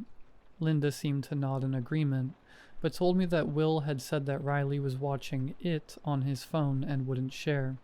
I felt the color drain from my face. Again, Riley was 12 years old, but the idea of him doing that in someone else's house was appalling. I began to apologize, but Linda called Will over, who was watching something on his phone on the living room couch. Linda asked Will about it. "It's nothing, just, Will paused. "Is it..." I cleared my throat out of sheer embarrassment. Linda stared me down like I was about to cross some unspoken boundary. She grabbed at my arm, a silent but clear command to stop. Willie, honey, is it a... Linda's voice dropped to a whisper. Naughty video? Will crinkled his nose. Ew, no, gross, Mom. I let out a sigh of relief. What is it then, honey? Linda pushed further. Will seemed to hesitate. He looked back at me and Linda and took a glance up to second-story balcony. His mouth fell open as the three of us followed Riley's descent from the second story. Will got up and seemed to hide behind his mom, farthest away from Riley. Riley smiled, waved at Will, and walked out the front door. Linda looked at me, puzzled, although I was equally confused. I gave a half-honest smile, apologized, and hustled out of their house. When I got outside, Riley was already sitting on the passenger seat, looking straight ahead. I must have accidentally left the car unlocked. I tried my best to get an answer out of Riley. Each question about it, or the bathroom, or even trying to return to the basketball incident from yesterday, resulted in a sarcastic chuckle or indifferent snort.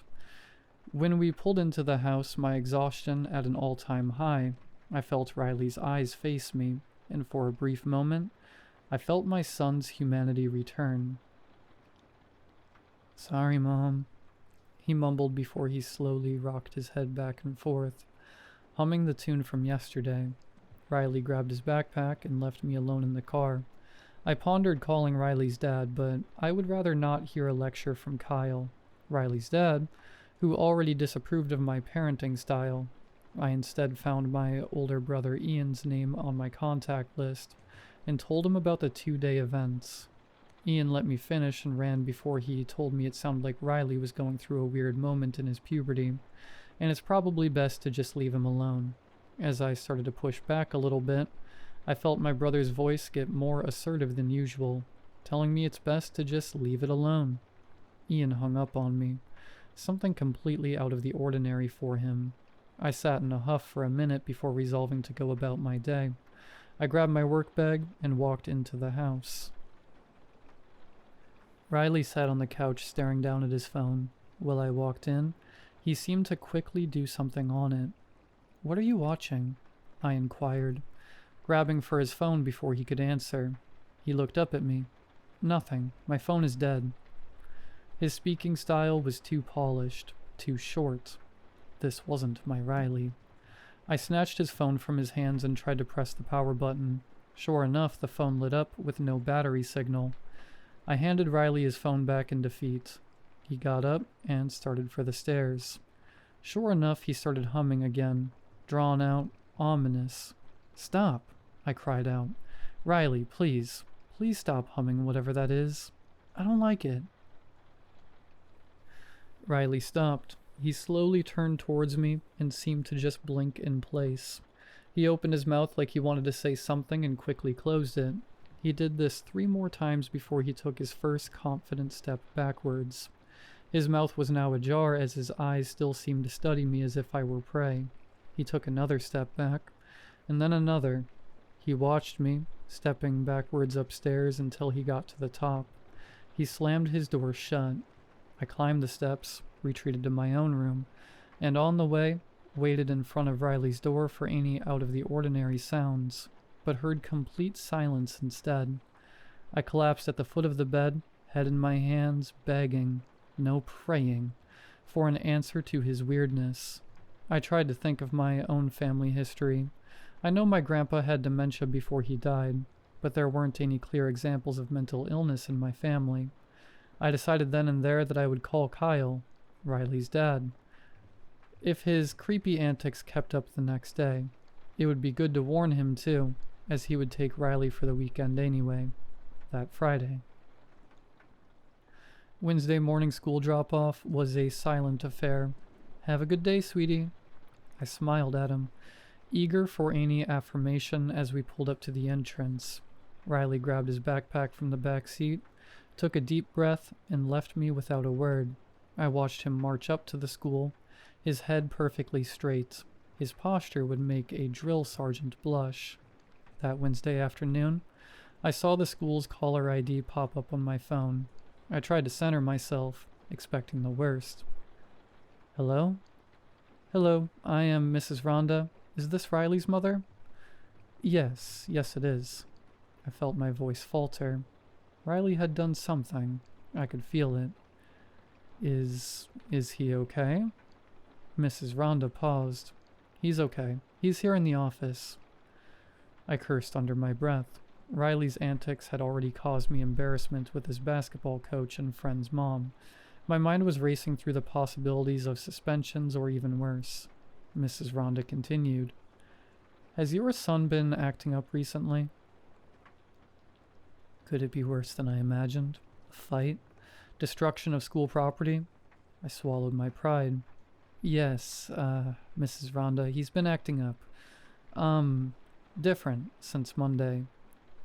I see. Well, there was an incident during recess today. Your son and a group of 10, maybe 12 boys took over the girls' bathroom, if you will. What? I had already started quarreling my purse and mouthed to my boss. I had to go. As I reached my car, Mrs. Rhonda continued. They seemed to hiss at incoming girls. Your son Riley was making a game of washing the boys' feet. What? As I swerved out of the parking lot, her words, however confusing they were, raced in my mind. Some of the boys... Mrs. Rhonda waited. Some of the boys screamed as he did it. The shudder ran down my spine. My mind went blank. A swerve. Barely avoided the SUV. Are you okay? Mrs. Rhonda inquired. I'm fine, I choked out. I'll be there soon. With that, I hung up.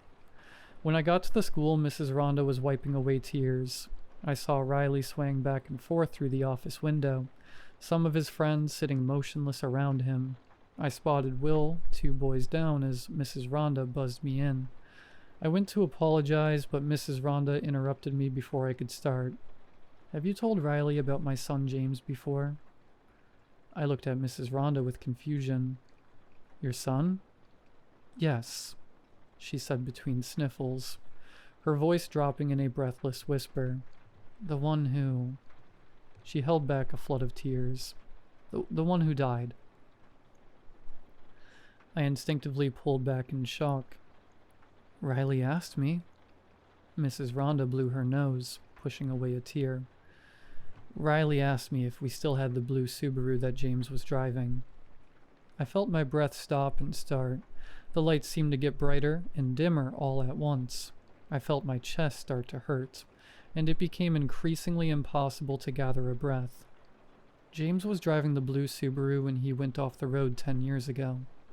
Mrs. Rhonda examined me closely, seemingly trying to sniff out some knowledge of the incident I hadn't revealed. Riley told me that James would want us to drive it still. The little bits of James would remind us of him. The room began to spin. I looked over at the bench that held Riley. He looked over at me and grinned, still rocking back and forth. I didn't recognize my child for the first time in my life. I tried my best to apologize to Mrs. Rhonda before I went to grab Riley. As we left, I leaned in and whispered to Mrs. Rhonda that Riley would be out for the rest of the week. When we got to the car, I told Riley to sit in the back seat. I couldn't be near him at the moment. As we drove, I kept catching Riley staring me down in the rearview mirror, smiling and snickering to himself. As we came up to a spotlight near our house, and he could see me staring back at him, Riley opened up his mouth, unnaturally long, and his humming emanated from the black hole of his mouth. When we got back to the house, Riley threw his bag down on the floor and locked himself in the downstairs bathroom before I could stop him. I heard him turn on the water, but I didn't hear him turn it off. I could hear him humming his tune, even over the water, no matter where I was in the house. It seemed to be just a few feet away. I retreated to the front lawn, climbing back into the car and pressing my ex-husband's contact on my phone. When he finally picked up on the 4th ring, I was hopeless in stopping the stream of tears. Kyle seemed annoyed as I began to recount the basketball story, giving snide remarks or downplaying the terror of it all. As I went deeper, Kyle fell silent. I just don't know what's happening to him, I said between sobs.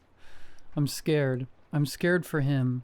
I could barely compute this feeling at the time, but it's only becoming more real the stronger this terror has dragged on. I'm scared of him. I waited for his response. 10 seconds melted into 30 seconds when Kyle finally said something. This all has a valid explanation. It's got... What are you talking about? My words poured out before I could stop them. Did you tell him about Mrs. Rhonda and James? I didn't even know about that. Kyle paused again. I might have. I must have. Kyle tried to reassure me. Might have come up when I talked to him about drunk driving. I felt my breath begin to quicken again. It's messed up to bring it up, but boys like to bring up the taboo. Kyle continued. You really think it is not some adult videos?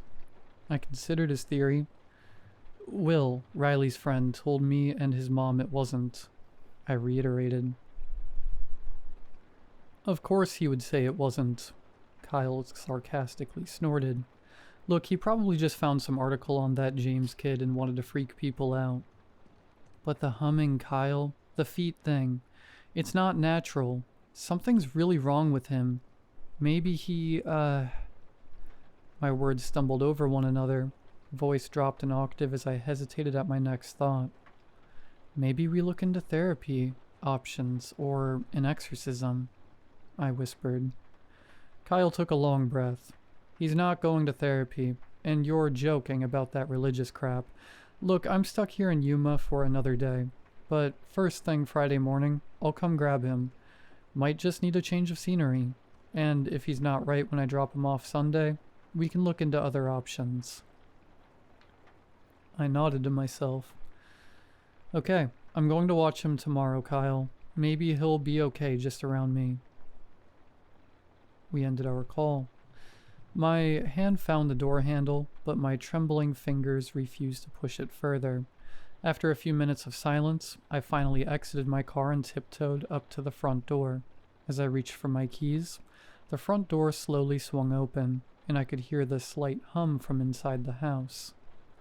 Riley, I called out, taking a tender step forward into the house. I looked up the stairs, expecting to see his figure loitering over me, but found the space empty. I heard his devilish humming again. It surrounded me still. I couldn't place the sound. Riley, I yelled out, circling the first level. Riley, come out now. I'm not playing. My voice fluttered in the air. My head felt fuzzy. My sinuses pushed against my eyes. Well, I could hear the blood rushing in my arms. The humming got louder as I neared the living room.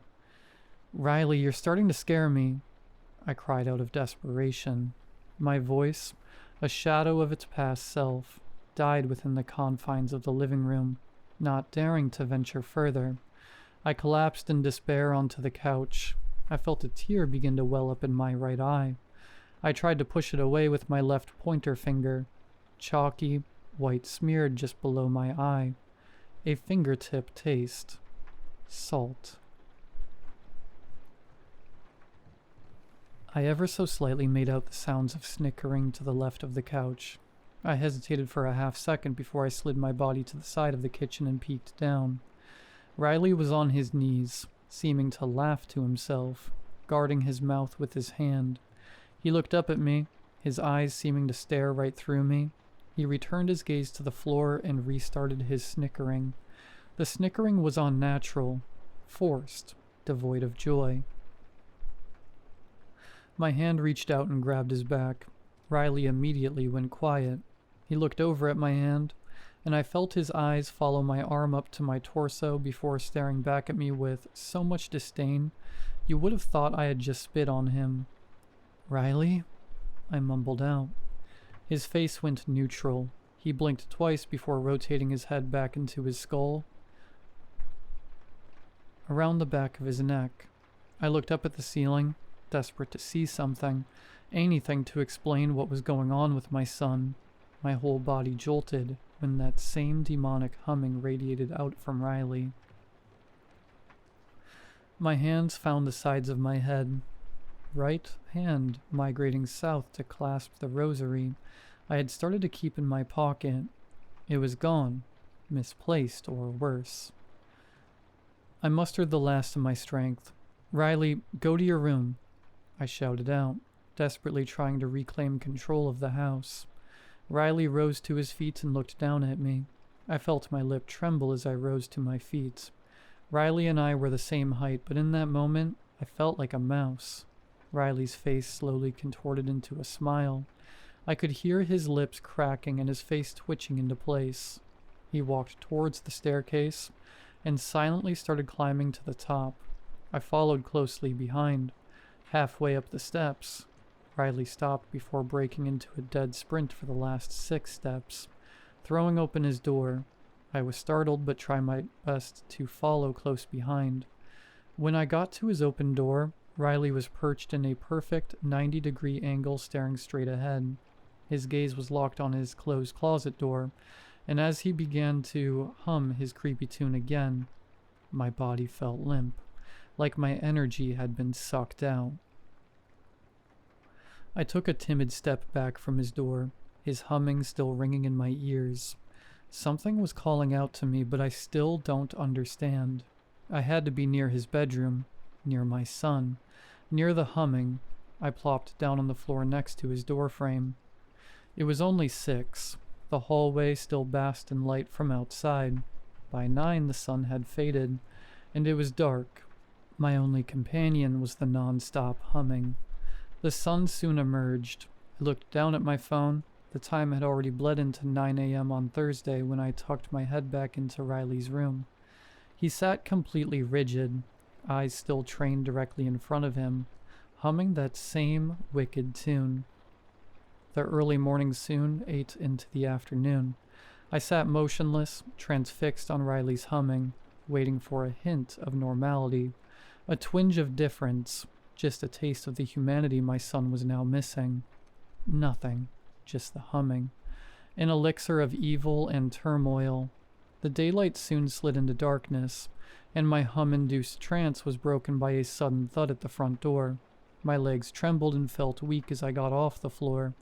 The hallway around me covered in a slight gaze. I had to blink away. I took cautious steps down the stairs, opening up the front door to see Kyle standing before me, wearing a yellow vest. "I've been calling all day. Are you okay?" Kyle asked, his voice a mix of anger and genuine concern. I looked down at my phone, realizing now that I had somehow missed 16 phone calls from Kyle. Kyle seemed to study me more thoroughly. I felt his eyes glaze over the eye bag that must have been present, and him trying desperately to find life in the husk of a former wife who stood before him. "I should have called for a wellness check. What's wrong?" I nodded my head back and forth. The sunlight burned my eyes. "Riley." My mind went blank. "What about him? Is he still acting funny?" Kyle asked, placing his hand on the doorframe before flashing a smile behind me. Riley." I turned to look back to see Riley with his head down. Riley pushed against me, holding his usual weekend bag. "Riley, everything okay?" Kyle asked. Riley stopped in front of his dad. His eyes started at his feet before slowly trickling up his torso, then his head. Riley stood there motionless, just staring at his father. Kyle looked at me with shock at first, then quickly shifted into something dripping with terror.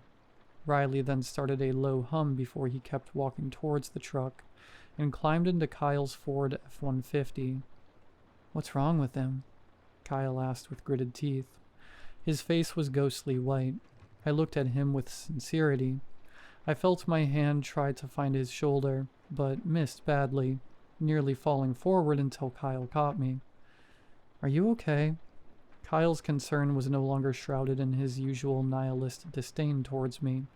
For the first time since our divorce, I felt like Kyle truly cared about me. I felt the words, "No, I'm not fine. Something is wrong with me," trying to bubble up my throat, but my eyes found Riley in the truck passenger seat, and my head slowly shook yes.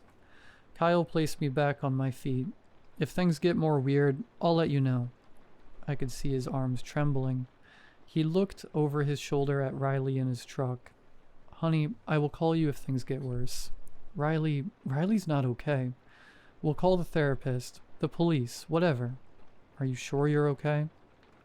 As if I were a marionette puppet, I felt my head slowly nod yes. His truck pulled out of the driveway. Riley's eyes followed me as the two disappeared from view. All at once I felt my legs start to buckle. The world started spinning as I inched my way back into the house. I took a few feeble steps towards the stairs when everything went black. I had passed out on Friday morning. My senses returned to me on Saturday afternoon. The last 2 days of no sleep had come crashing down all at once, putting me in an impossible 24-hour coma. As I peeled myself off the wooden floor, left cheek wet with my own saliva, it took only half a second to remember. I hadn't eaten or drunk in 3 days.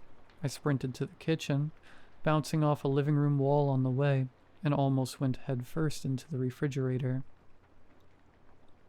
After throwing leftover chicken into the microwave and drinking approximately a gallon's worth of sink water, I tried to plan out my next move.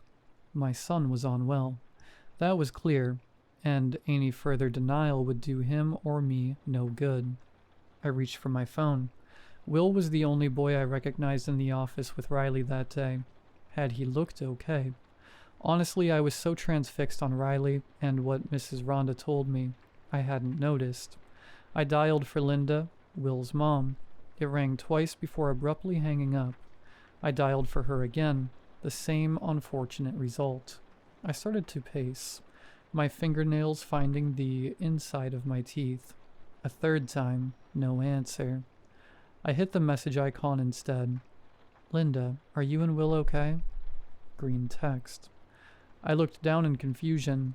I dialed her again. Immediate voicemail. Linda, please pick up. I'm worried about you and Will. My mind was soon racing with theories. Will, had he done something to Linda? Does that mean that Riley would do something too? I dialed Kyle immediately.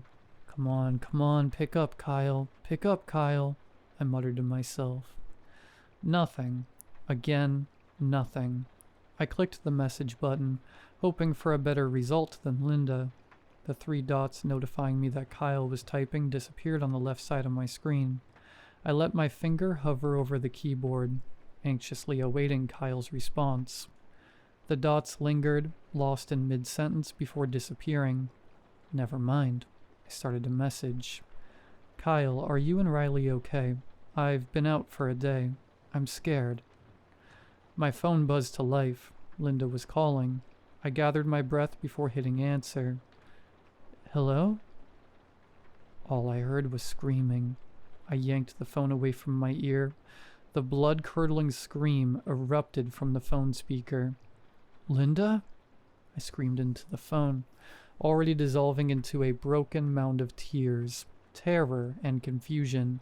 Linda, are you okay? She was cut off mid-scream. Linda? I was wrestling with my composure. Then I heard the familiar hum. I let the phone fall from my ear. The same humming Riley has been repeating all week echoed out of the phone. This wasn't real. It can't be. The humming grew louder and louder. End call. The call was gone, but the humming still surrounded me. I found Kyle's name again in my phone and ran to the front door. Kyle lived about 20 minutes away. I'd call the police on the way, and we would solve this now. I grabbed from my keys and I stumbled out the door when I saw it. A phone was buzzing on the front mat with my name on the screen. My trembling hand reached down to grab the phone. The gleaming picture of an 8-year-old Riley and Kyle at a baseball game confirmed the worst. The phone was Kyle's. The humming grew louder. I twisted around and ran up the stairs, reaching my bedroom and locking the door behind me. That's where I am now. I've tried to call 911 6 times, but each time, all it responds with is that same creepy humming. Does anyone know what I can do? I don't have a weapon, and the humming seems to be right up against the door now. I can make out a little mouth in the door gap by the floor, a gap torturing me with that same spine-chilling humming. The tongue that comes out of it, it's long, too long for a human. I think it's Riley, and I don't think he's here to comfort his mother.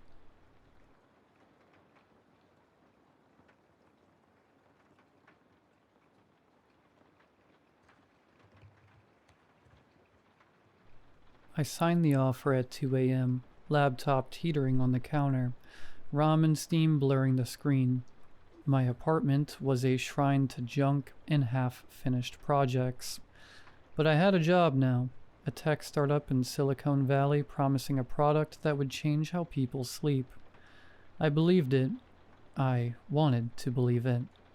They called it the Rest Band, the REM Enhancement and Sleep Tracking, REST, Rest Band.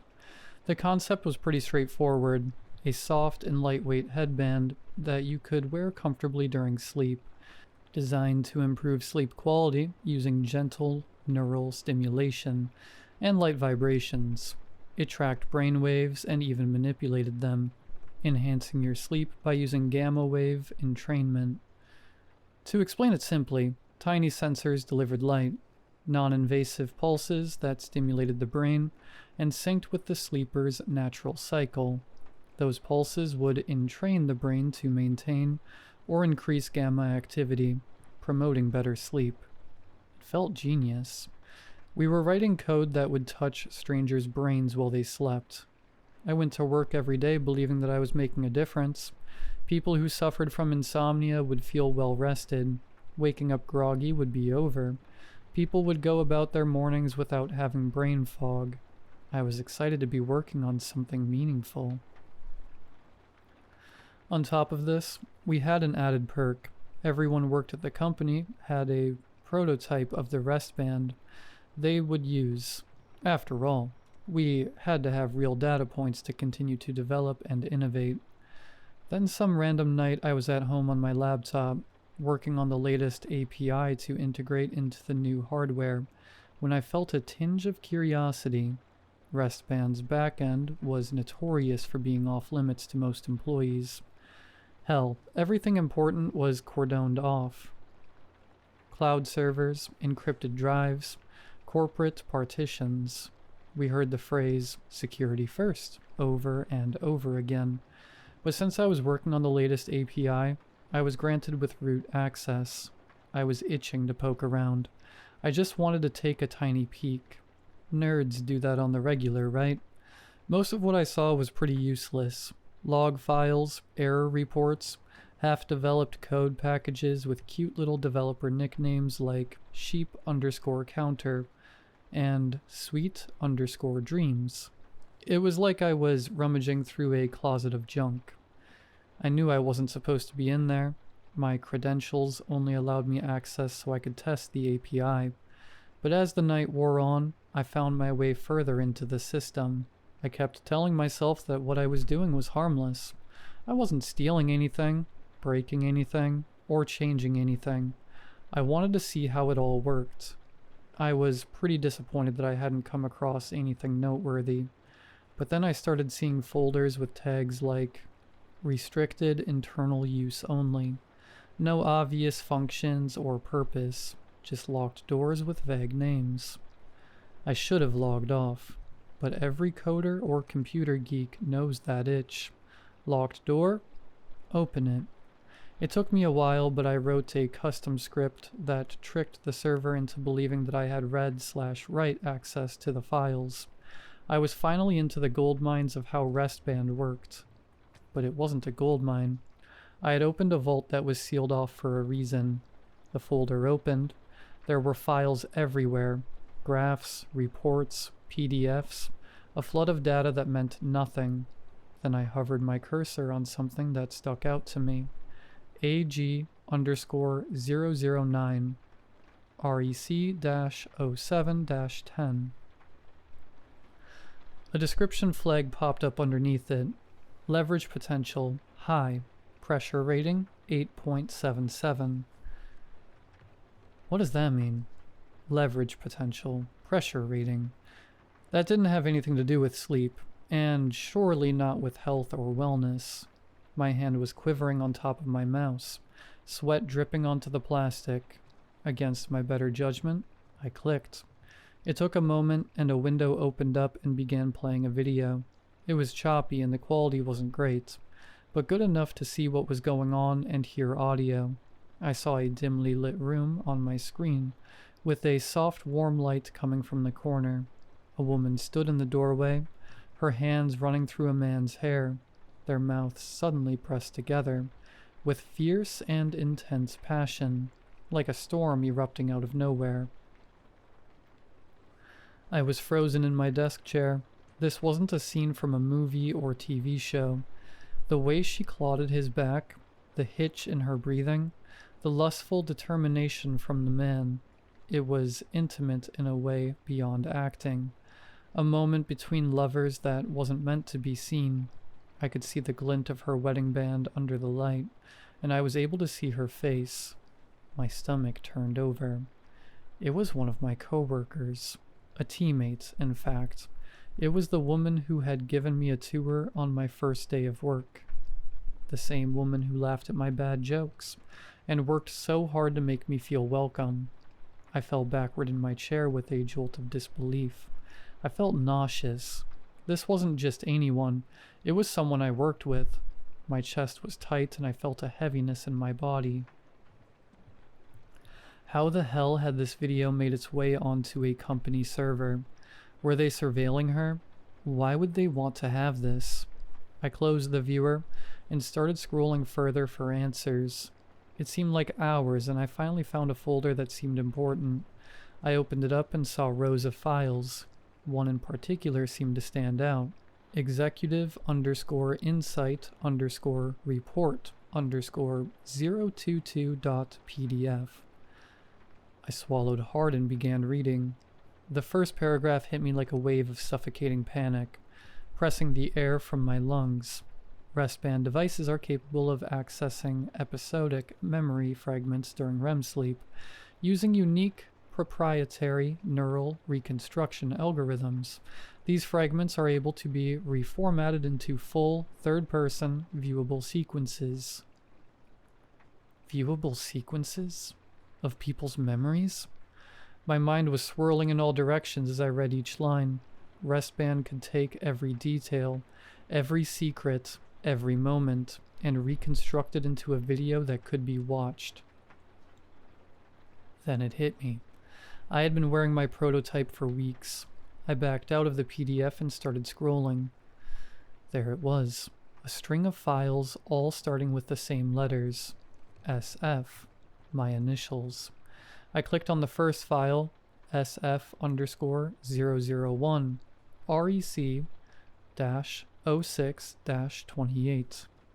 The viewer opened and video began to play. I recognized it instantly. I was standing in a parking lot, rain pouring down in sheets. In the corner of the video there was text. Estimated timestamp, April 11th, 2021, 2 a.m. The angle of the video was elevated, like it had been filmed by a ghost hovering in midair. I already knew what was going to happen, but I watched it anyway. I was shoving someone into the backseat of my car. My arms flailed up and down in a frenzy, and my breath spilled out in pale clouds that twisted and vanished into the cold night air. The person beneath me, a young man, was struggling. He was a blur, a movement, and I could hear desperation in his cries. The quality of the video was slightly distorted, but it was clearly me in the foreground, clear enough for anyone who saw it to believe it. I remembered that night differently. It was a fight, an argument I didn't want, chaos that I hadn't asked for, the kind of thing you eventually convince yourself was just a bad moment, and here it was on a screen playing in front of me. I felt sick. Then I heard the words I already knew. You tell anyone, and I mean anyone, about this, and I'll ruin your life. My stomach was in knots. Nobody knew about this. But there it was, recorded and cataloged on screen with a description in the corner. Leverage potential, very high. Pressure rating, 9.82. I understood now. I understood everything. Rest Band wasn't promoting health and wellness, or helping you get a restorative night's sleep. It was reaching into the dark corners of your mind and pulling out what you buried and handing it back to someone else like a loaded gun. The deeper I looked, the worse it got. File after file, each one more damning than the last. Dozens of reconstructions from employees and investors using the prototypes, whispered confessions behind closed doors, unreported crimes, affairs no one knew about. Each clip was precise, invasive, and devastating. Private moments, indulgences, betrayals, all meticulously catalogued, waiting to be used. This was a weapon. I knew I had to do something. I had to stop this thing from doing more damage than it had already done. Sure, I did something I wasn't proud of, but everyone has skeletons in their closets. People make mistakes. You learn from them. You shouldn't be punished for them. Even though that was a terrible moment in my life, I had made amends, in my own way. My dream of working in Silicon Valley had become a real-life nightmare, and I knew I had to use my skills to do something. I realized the simple truth of what I had seen. This existed, and it was made to be used. It was created to destroy lives. My plan wasn't clever. It was really just panic dressed up into lines of codes. But I had to be surgical. I had to break this thing before it became a weapon that could be unleashed on the masses, or at least slow it down. So I started. I made a patch, a blunt instrument masquerading as a maintenance script, changing the logic of the operating system, rebalancing perimeters, rewriting system indices. On the outside, harmless. Inside, designed for one thing, setting back years of research and development. What really mattered is how and where I would deploy it. So I waited, until now. Tonight there is a routine update that our ops team rolls out every month, a scheduled refresh and firmware update to the existing architecture that runs Rest Band. Now I won't pretend like I'm being a hero. If you think they aren't prepared for something like this, you're wrong. I'm not saving the world, I'm simply buying time. But I am smart, and maybe that is their true blind spot. They keep recruiting good people, the kind you shouldn't try to exploit. I don't know how well this will work. I may succeed, I may fail. Hell, I might end up in a shallow grave somewhere in California before this is all over with. But let this be the warning. They never wanted to come out. If someday you ever see Rest Band or anything like it on the shelf, if you ever think about buying one for a better night's sleep, don't. It promises sweet dreams, but harvests real-life nightmares.